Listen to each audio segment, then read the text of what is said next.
বন্ধুরা, আমার শ্রী শ্রী ভাগবত গীতার ১৬ অধ্যায়ের দ্বিতীয় দিন আমি পড়ছি, আপনারা শুনুন।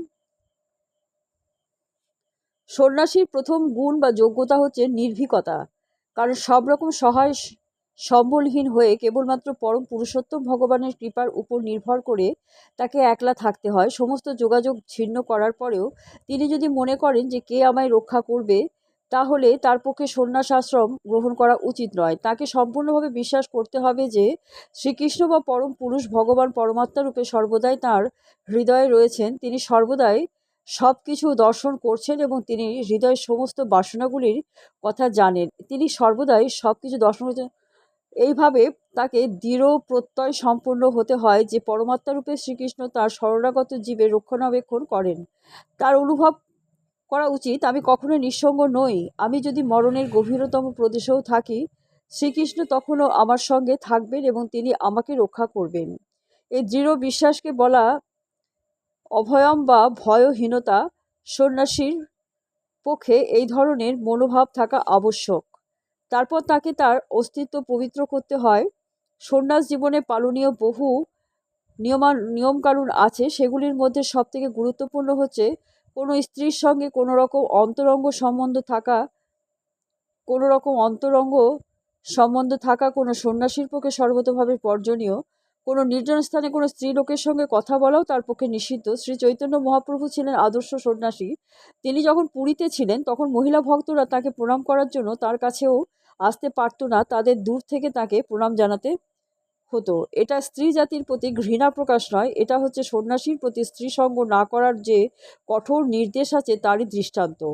জীবন পবিত্র করে গড়ে তোলার জন্য ভিন্ন বর্ণ ও আশ্রমের বিধিনিষেধগুলি মেনে চলতে হয়। সন্ন্যাসীর পক্ষে স্ত্রী সঙ্গ এবং ইন্দ্রিয় সুখ ভোগের জন্য অর্থ সঞ্চয় সম্পূর্ণভাবে নিষিদ্ধ। শ্রী চৈতন্য মহাপ্রভু নিজেই ছিলেন আদর্শ সন্ন্যাসী এবং তাঁর জীবন থেকে আমরা জানতে পারি যে মহিলাদের ব্যাপারে তিনি অত্যন্ত কঠোর ছিলেন। তিনি সবচেয়ে অধঃপতিত জীবদের উদ্ধার করেছেন এবং সেই জন্য যদিও তাকে ভগবানের সবচেয়ে করুণাময় মহাবেদনা অবতার বলে গণ্য করা হয়, তথাপি মহিলাদের সঙ্গে মেলামেশার ব্যাপারে তিনি অত্যন্ত কঠোরভাবে সন্ন্যাস আশ্রমের বিধিনিষেধগুলি পালন করেছেন। ছোট হরিদাস ছিলেন তার অন্তরঙ্গ পার্শ্বদের মধ্যে একজন, কিন্তু কোনো কারণবশত এই ছোট হরিদাস একবার এক মহিলার প্রতি কামপূর্ণ দৃষ্টিপাত করেন এবং শ্রী চৈতন্য মহাপ্রভু এত কঠোর ছিলেন যে তিনি তৎক্ষণাৎ তাকে ঘনিষ্ঠ পার্শ্বদ মণ্ডলী থেকে পরিত্যাগ করেন। শ্রী চৈতন্য মহাপ্রভু বলেন যে সন্ন্যাসী অথবা যিনি মায়ার বন্ধন থেকে মুক্ত হয়ে চিন্ময় জগৎ ভগবদ্ধামে ফিরে যাওয়ার প্রয়াসী, তার পক্ষে ইন্দ্রিয় তৃপ্তির জন্য পার্থিব সমস্ত সম্পদ ভোগ এবং স্ত্রীলোকের প্রতি দৃষ্টিপাত করা সম্পূর্ণভাবে বর্জনীয়। তাদের উপভোগ না করলেও যদি কেবল সেই প্রবৃত্তি নিয়ে তাদের প্রতি দৃষ্টিপাত করা হয়, তা এতই নিন্দনীয় যে এই অবৈধ বাসনাকে মনে স্থান দেওয়ার আগে আত্মহত্যা করা উচিত। সুতরাং এইগুলি হচ্ছে পবিত্র হবার পন্থা। পরবর্তী বিষয়টি হচ্ছে জ্ঞান যোগ ব্যবস্থিতি, অর্থাৎ ভগবত তত্ত্ব জ্ঞান লাভে নিযুক্ত হওয়া। সন্ন্যাস জীবনের উদ্দেশ্য হচ্ছে গৃহস্থ এবং যারা পরমার্থ বা অপ্রাকৃত জীবনের কথা ভুলে গেছে তাদের মাঝে জ্ঞান বিতরণ করা। দাঁড়ে দাঁড়িয়ে গিয়ে ভিক্ষে করে সন্ন্যাসী জীবন ধারণ করার কথা, কিন্তু তার অর্থ এই নয় যে সে ভিখারি।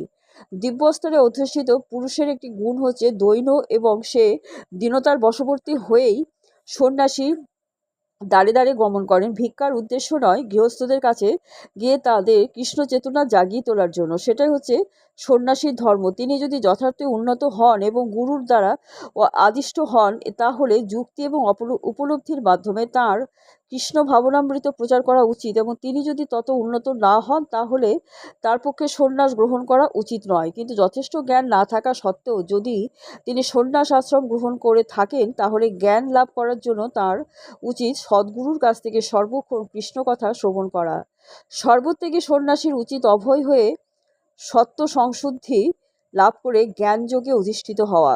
তার পরের বিষয়টি হচ্ছে দান। দান করা গৃহস্থের কর্তব্য। গৃহস্থদের কর্তব্য হচ্ছে সদ উপায়ে অর্থ উপার্জন করে জীবিকা নির্বাহ করা এবং আয়ের অর্ধাংশ সমস্ত বিশ্ব জুড়ে কৃষ্ণ ভাবনামৃত প্রচারের জন্য দান করা। গৃহস্থদের কর্তব্য হচ্ছে সেই ধরনের সংস্থাকে দান করা যারা এই ধরনের কাজে নিযুক্ত আছে। দান যথাযোগ্য পাত্রে অর্পণ করা উচিত। দান নানা রকমের আছে, তার পরে ব্যাখ্যা করা হবে। যেমন সত্যগুণে দান, রজগুণে দান এবং তমগুণে দান।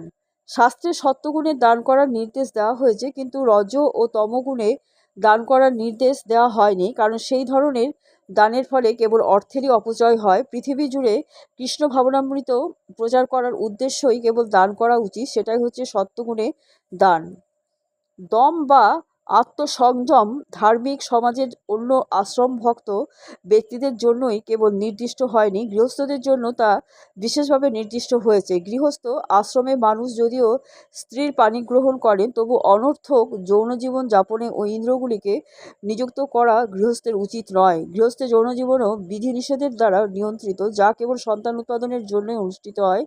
সন্তান উৎপাদনের উদ্দেশ্য ব্যতীত স্ত্রীর সঙ্গে যৌন সুখ ভোগ করা উচিত নয়। আধুনিক সমাজ সন্তান প্রতিপালনের দায়িত্ব এড়াবার জন্য স্ত্রী পুরুষের যৌন জীবনে জন্ম নিয়ন্ত্রণ প্রণালী এবং আরও সমস্ত অতি জঘন্য উপায় অবলম্বন করছে। এই ধরনের কার্যকলাপ দিব্যগুণের পর্যায়ভুক্ত নয়, এগুলি আসরিক কার্যকলাপ। কেউ যদি গৃহস্থও হন এবং পারমার্থিক জীবনে অগ্রসর হতে চান, তবে তাকে অবশ্যই সংযত হতে হবে এবং কৃষ্ণ সেবার উদ্দেশ্য ব্যতীত সন্তান উৎপাদন করা তাকে থেকে বিরত হতে হবে। তিনি যদি এমন সন্তান উৎপাদন করতে পারেন যারা কৃষ্ণ চেতনাময় হবে, তাহলে তিনি শত শত সন্তান উৎপাদন করতে পারেন, কিন্তু সে সামর্থ্য না থাকলে কেবলমাত্র ইন্দ্রিয় সুখ ভোগের জন্য সেই কর্মে পবিত্র হওয়া উচিত নয়। যজ্ঞ হচ্ছে আর একটা বিষয় বা গৃহস্থদের অনুষ্ঠান করা উচিত, কারণ যজ্ঞ করতে প্রচুর অর্থের প্রয়োজন হয়। জীবনের অন্য আশ্রমগুলিতে ব্রহ্মচর্য, বানপ্রস্থ এবং সন্ন্যাস আশ্রমে মানুষের ব্যক্তিগত ধন সম্পদ থাকে না,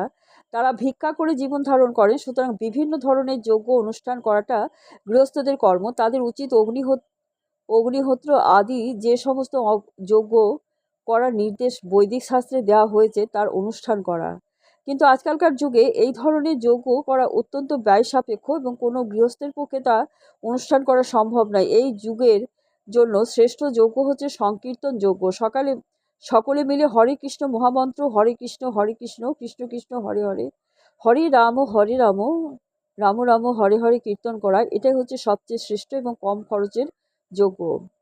যে কেউ এই যজ্ঞ অনুষ্ঠান করতে পারেন এবং তার সুফল লাভ করতে পারেন। সুতরাং এই তিনটি তপস্যা যথা দান, দম এবং যজ্ঞ অনুষ্ঠান গৃহস্থের জন্য। তারপর স্বাধ্যায় বা বেদপাঠ, ব্রহ্মচর্য বা ছাত্র জীবনের জন্য। স্ত্রীলোকের সঙ্গে ব্রহ্মচারীদের কোনো রকম সংসর্গ থাকা উচিত নয়। কৌমার্য অবলম্বন করে দিব্যজ্ঞান লাভের জন্য বৈদিক শাস্ত্র অধ্যয়ন করে তাদের জীবনযাপন করা উচিত, তাকে বলা হয় স্বাধ্যায়। তপশ্চর্যা বিশেষ করে বানপ্রস্থ আশ্রমের জন্য। সারা জীবন গৃহস্থ জীবনে থাকা উচিত নয়। মানুষের সবসময় মনে রাখা উচিত যে মানব জীবনে 4টি আশ্রম আছে: ব্রহ্মচর্য, গার্হস্থ্য, বানপ্রস্থ এবং সন্ন্যাস। সুতরাং গার্হস্থ্য আশ্রমের পরে অবসর গ্রহণ করা উচিত। কেউ যদি 100 বছর বেঁচে থাকে, তাহলে তার উচিত 25 বছর ব্রহ্মচারী জীবন, 25 বছর গৃহস্থ জীবন, 25 বছর বানপ্রস্থ জীবন এবং 25 বছর সন্ন্যাস আশ্রমে অতিবাহিত করা। এইগুলি হচ্ছে বৈদিক ধর্ম আচরণের নিয়মানুবর্তিতার নির্দেশ। বানপ্রস্থ আশ্রমে অবশ্যই দেহ, মন এবং জিহ্বার তপশ্চর্যার অনুশীলন করতে হয়, সেটা হচ্ছে তপস্যা। সমস্ত বর্ণাশ্রম ধর্মপরায়ণ সমাজ তপস্যা করার জন্য। তপস্যা ছাড়া কোনো মানুষ মুক্তি লাভ করতে পারে না। তপস্যা করার কোনো প্রয়োজন নেই, নিজের ইচ্ছে মতন এক একটা পথ বার করলেই সিদ্ধি লাভ করা যাবে। বৈদিক শাস্ত্রে কিংবা ভগবদ্গীতায় তা কোথাও অনুমোদন করা হয়নি। এই ধরনের মতবাদগুলি আবিষ্কার করেছে কতগুলো ভণ্ড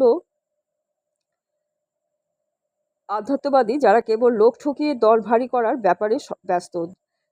যদি বিধিনিষেধ থাকে, নিয়মকানুন থাকে, তাহলে মানুষ আকৃষ্ট হবে না। ধর্মের নামে যারা শিষ্য বাড়াতে চায় কেবল লোক দেখানোর জন্য, তারা তাদের শিষ্যদের সংযত জীবনযাপন করার উপদেশ দেয় না এবং নিজেরাও সংযত জীবনযাপন করে না, কিন্তু বেদে সেই পন্থার অনুমোদন করা হয়নি।